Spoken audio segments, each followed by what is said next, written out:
ఈరోజు ఈ రాష్ట్రంలో ఉన్నటువంటి ప్రజానికం కానీ రాజకీయ పార్టీలు కానీ ఆలోచించుకోవాల్సినటువంటి అవసరం ఉంది. రెక్కాడితే కానీ డొక్కాడినటువంటి నిరుపేదలు కుటుంబ పెద్దని కోల్పోయి పిల్లలు చిన్నపిల్లలుగా ఉన్నటువంటి ప్రాంతంలో ఎవరన్నా చనిపోతే ఒక రాజకీయ నాయకుడు నాబోటాడు ఎవడన్నా వెళ్ళి ఇంటికి 1,00,000 రూపాయలు ఆర్థిక సహాయం చేసి నేను ముఖ్యమంత్రితో మాట్లాడి ఒక 25 లక్షలు మీకు ఎక్స్గ్రేషియా ఇప్పిస్తాను, లేకపోతే నేనే ముఖ్యమంత్రి అవుతా, మీకు 25 లక్షలు ఎక్స్గ్రేషియా ఇస్తా, మీ ఇంట్లో హెరిటేజ్ పాలు తాగి చనిపోయారంట నిజమేనా అంటే ఏం చెబుతారు? అవును బాబు, హెరిటేజ్ పాలు తాగే చచ్చిపోయాము, మీరు మాకు ఆర్థిక సహాయం చేసినందుకు సంతోషం, మీరు ప్రభుత్వంతో కూడా ఆర్థిక సహాయం చేయించాలని చెప్పి అడుగుతారు. ఇప్పుడు నీకు దమ్ము ధైర్యం ఉంటే, నీ పేపర్లకి నీకు సిగ్గు శరం ఉంటే 3వ తారీఖున చనిపోతే 3వ తారీఖు నుంచి చనిపోతే నువ్వు చనిపోయినటువంటి బాడీని తీసుకెళ్ళి పోస్ట్ మార్టం చేయించాలి, పోలీస్ కేసు పెట్టాలి. ఈ వ్యక్తి పలానా చోట వెళ్ళి లిక్కర్ తాగి వచ్చాడు, అనారోగ్యానికి గురయ్యాడు, హాస్పిటల్కి తీసుకెళ్తే చనిపోయాడు, కాబట్టి ఇది లిక్కర్ తాగి దొంగ లిక్కర్ తాగి చనిపోయాడు, ఈ ప్రభుత్వ వైఫల్యం అని చెప్పి నువ్వు కంప్లైంట్ ఇచ్చి పోస్ట్ మార్టం చేయించి ప్రభుత్వం మీద నిందలేస్తే ఆ పోస్ట్ మార్టం రిపోర్ట్ తీసుకుని ఎక్కడైతే మద్యం తాగాడో దాని మీద ఎంక్వైరీ చేసి దోషుల్ని శిక్షించి ఇటువంటి కార్యక్రమాలు రిపీట్ అవ్వకుండా ఆ ప్రభుత్వం నిర్లక్ష్యం వలన నష్టపోయినటువంటి కుటుంబాలకి ప్రభుత్వం నష్టపరిహారం ఇచ్చేటువంటి కార్యక్రమం చేస్తారు. నువ్వు ఏమీ చేయలే. 3వ తారీఖు నుంచి చనిపోతే అంత్యక్రియలు అయిపోయేదాకా కూడా వెయిట్ చేశారు, ఎవరో కంప్లైంట్ కూడా ఇవ్వలేదు, పోస్ట్ మార్టం కూడా చేయలేదు. శవాలని తగలబెట్టేసి బూడిదైపోయినాక వాళ్ళని తీసుకొచ్చి మద్యం కేసు వల్లనే మద్యం తాగి చనిపోయారు, దీనికి జగన్మోహన్ రెడ్డి బాధ్యుడు, దీనికి జగన్మోహన్ రెడ్డి మూల్యం చెల్లించుకుంటాడని చెప్పి నీ 420 బ్యాచ్ అందరినీ వేసుకుని ఈ ప్రభుత్వాన్ని అల్లరి చేయాలనుకుంటే ముఖం మీద సూర్యుడి మీద ఉమ్మేస్తే నీ మొహం మీద పడద్దా ఉమ్మొచ్చి.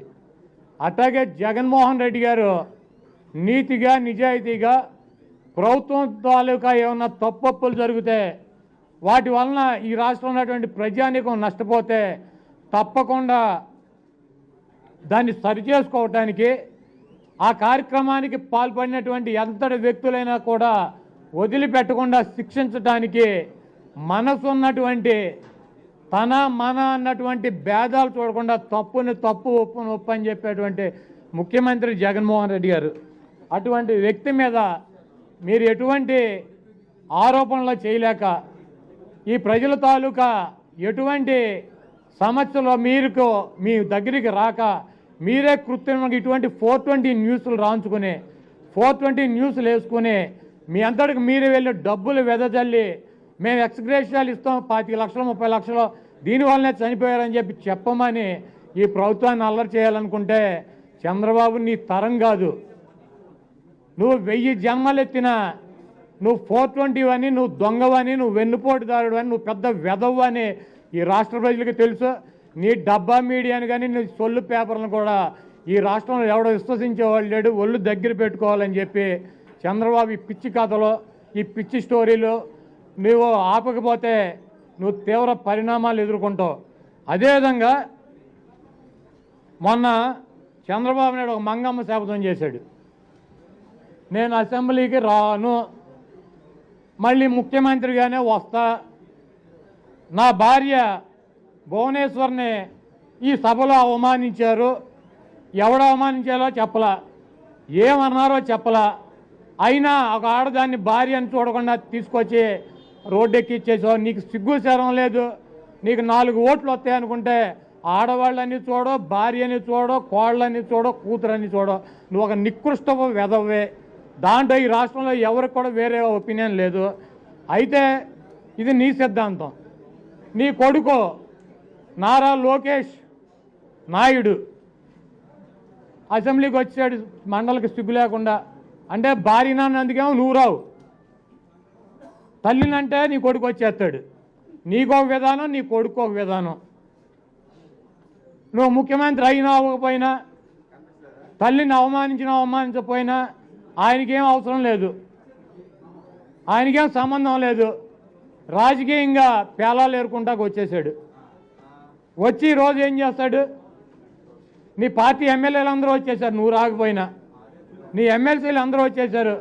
నీకు ఒక విధానం, నీ కొడుకు ఒక విధానం, నీ ఎమ్మెల్యేలకు ఒక విధానం, నీ పార్టీకి ఒక విధానం. మీకు ఆ రోజు జగన్మోహన్ రెడ్డి గారు ప్రజల మధ్యకి వెళ్తాను, ప్రజా సమస్యలనే ప్రజాక్షేత్రంలోనే తీర్చుకుంటాను పాదయాత్రగా ఇటువంటి దుర్మార్గులు ఉన్నటువంటి నా శాసనసభ్యుల్ని చేర్చుకుని రాజ్యాంగానికి వ్యతిరేకంగా మంత్రులు ఇచ్చినటువంటి సభలో అడుగు పెట్టనని చెప్తే జగన్మోహన్ రెడ్డి గారు చేసినటువంటి శపథానికి, జగన్మోహన్ రెడ్డి గారు ఇచ్చినటువంటి మాటకి మా 43 మంది శాసనసభ్యులు, అదేవిధంగా మాకున్నటువంటి 7-8 మంది ఎమ్మెల్సీలు ఎవడం కూడా ఈ సభలోకి చంద్రబాబు నాయుడు ఉండగా ఈ కౌరవ సభలోకి అడుగు పెట్టాల. మా జగన్మోహన్ రెడ్డి గారికైనా, మా పార్టీకైనా, మాకైనా ఒకే సిద్ధాంతం, నాయకుడి వెనకాల నడుస్తాం. నాయకుడు ఏది చెప్తే, నాయకుడు ఏ దారి చూపిస్తే ఆ దారిలో నడవటం.